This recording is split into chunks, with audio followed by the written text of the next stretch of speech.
Oi, gente. Eu tava fazendo a leitura da loucura, só que aí o vídeo tá dando um problema que ele fica escuro ou ele paralisa meu rosto. Aí eu apaguei, vou ter que ler de novo, né? Porque eu falei que eu ia fazer um por dia, né? Pra vocês conhecerem. Então, a loucura, Nelson Rodrigues, a vida como ela é. Era de uma família de nervosos. E ela própria reconhecia. Meu pessoal todo é assim. Tem o pior gênio do mundo. O pior não. Um dos piores. Tratava o marido como uma criança. Ele em casa era um inibido. A mulher, na irritação constante que a desgastava, vivia fazendo observações. Amadeu, não mexe aí. Não põe cinza no tapete. Ai, olha a imundice que você fez no chão. E o pobre do Amadeu, que podia reagir, valorizar a própria condição de marido, era um abnegado e nenhum temperamento mais acomodatício. De vez em quando, alguém ponderava.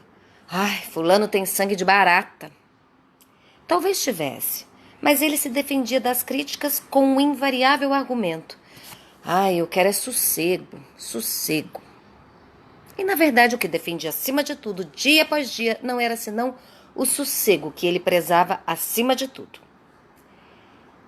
A princípio, ainda discutia uma vez ou outra, mas acabou com um tão severo e eficaz controle sobre si mesmo que suportava os mais graves assintes, as provocações mais exasperantes, com um humor inalterável. A falta de uma reação estimulava o gênio de Marlene. Uma vez no emprego, Amadeu teve o primeiro desabafo com uma colega de escritório. Minha mulher só falta me dar na cara. A colega, em apreço, chamava-se Marieta.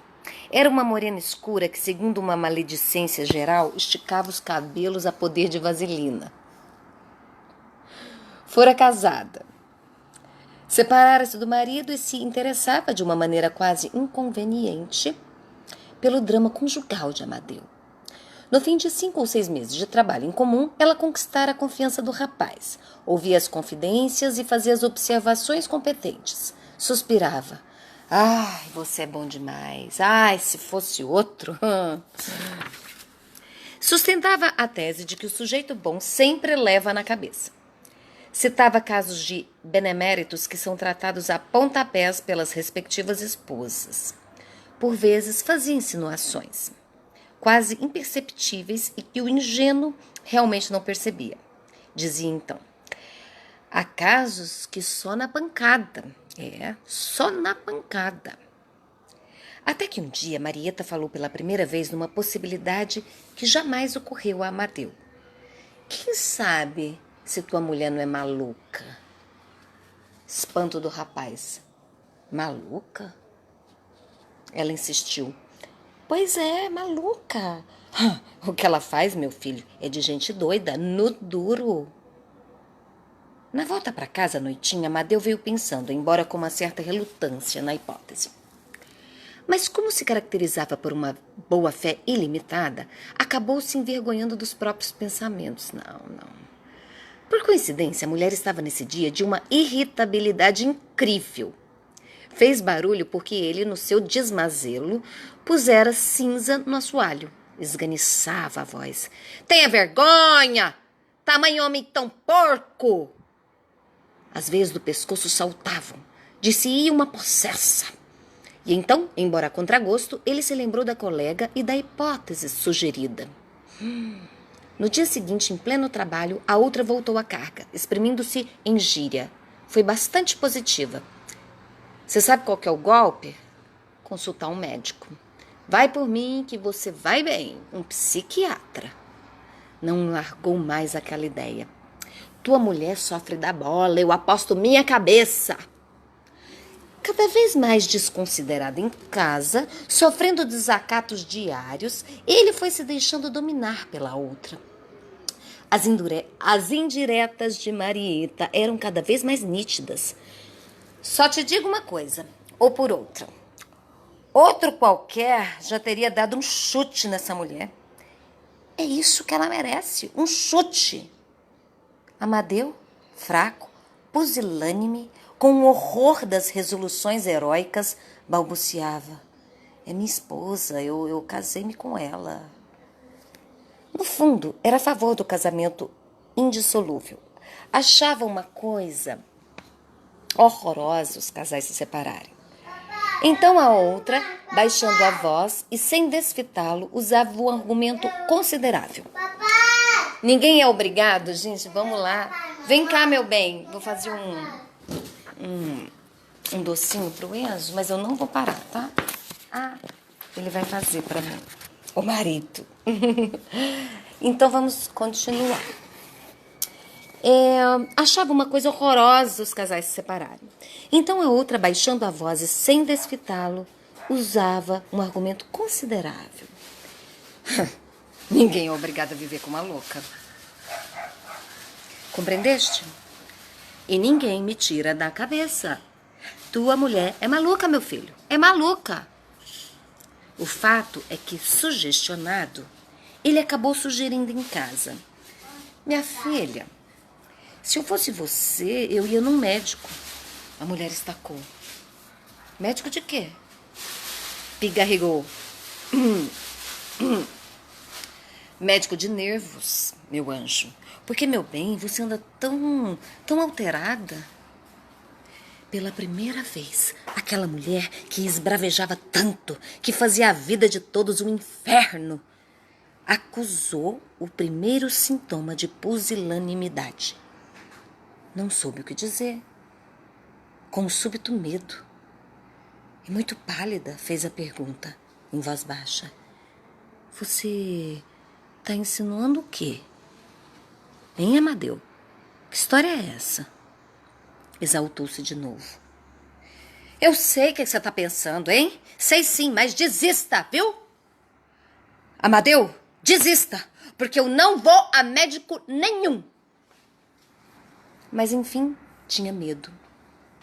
Desde mocinha que trazia em si o pavor da loucura. Era um sentimento obstinado que fazia por esquecer. Um dia não resistiu e confessou esse pânico a um médico. Ele, com muito tato, a tranquilizou. Isso não tem importância. É próprio da pessoa nervosa. Com o correr do tempo, tive suas crises de angústia. Não podia saber de um caso de loucura que não gelasse apavorada. Perguntava então a si mesma: quando chegará a minha vez? A sugestão do marido caíra em território propício. Num instante, pôs-se a pensar 1000 coisas numa especulação infinita. No fim de muitas horas de solitária, de ardente meditação, concluiu: ele quer se ver livre de mim. No dia seguinte, pela manhã, antes de escovar os dentes, perguntava com doçura, quase com humildade: você seria capaz de me internar? Que bobagem! Responda, Amadeu. Se eu ficasse doida, você me internaria, hein? Ora, Marlene, sossega! Mas ela, obstinada, numa ideia fixa que a consumia, não sossegou, enquanto ele, diante de tamanha angústia, não prometesse. Claro que não, ora essa. E ela: eu conheço famílias que conservam em casa os parentes doidos. No escritório, Amadeu, impressionadíssimo, contou o episódio a Marieta. Esta pareceu exultar. Ah, não te disse? Batata! Ai, nem tem graça. Ele, preocupado, só dizia: fiquei besta. A situação sentimental entre os dois estava mais do que definida. Iam ao teatro, ao cinema, e Marieta não perdia oportunidade de comentar: ah, se eu fosse tua mulher? Ai, se eu morasse com você. Os dois já consideravam com tranquilidade objetiva a seguinte hipótese: que Marlene enlouquecesse e tivesse de ser internada. Esperavam apenas que os sintomas se tornassem mais nítidos, mais insofismáveis. Por fim, já estavam impacientes, achando que o mal não evoluía tão rapidamente quanto desejavam. E, além disso, aconteceu que estava fora de qualquer cogitação. Marlene se transformava. E para melhor. O medo de enlouquecer a tornava mais tranquila, menos excitada. Exercia sobre si mesmo um grande controle e fazia um contínuo esforço no sentido de evitar as irritações, os paroxismos. No escritório, Amadeu, decepcionado, desabafava com a morena escura. Eu acho que foi rebate falso, hein? Soltamos foguete antes da festa. Minha mulher tá mais calma que só vendo. Tá calma, calmíssima. Marieta, obstinada, insistia. Também a loucura mansa era essa. E ele coçando a cabeça. É o diabo. Um caso sério. Mas o seu alarme cresceu porque Marlene já se fazia meiga, carinhosa, humilde. Desde que o marido prometera que não a internaria em hipótese nenhuma, ela se voltava para ele numa atitude de gratidão comovida. E essa ternura que o rapaz não desejava tinha o poder de irritá-lo profundamente. Foi assim que uma noite, sob a sugestão de não sei que demônio, virou-se para a esposa. Segurava uma xícara pequena de café e perguntou de repente: que é isso? Xícara. Não é xícara, é pires. A mulher, atônita, apanhando a xícara, balbuciou: pires? Isso é pires, não é xícara? Claro, evidente. Você queria que fosse o quê? Que graça! A brincadeira aparente escondia um fundo de perversidade que ele desconhecia em si mesmo.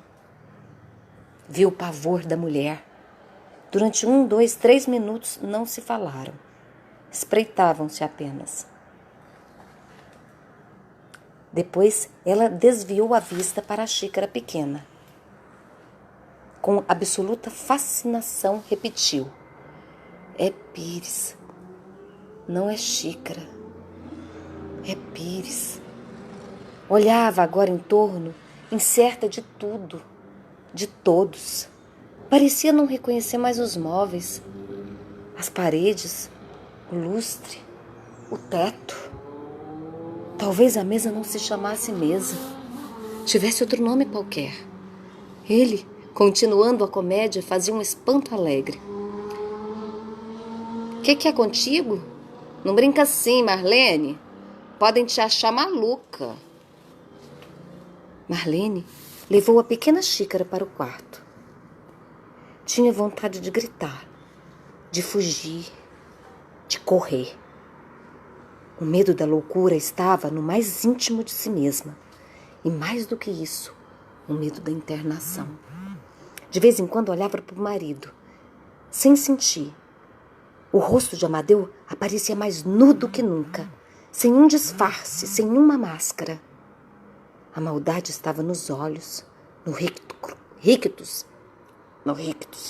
cruel. Disse-lhe a face do demônio.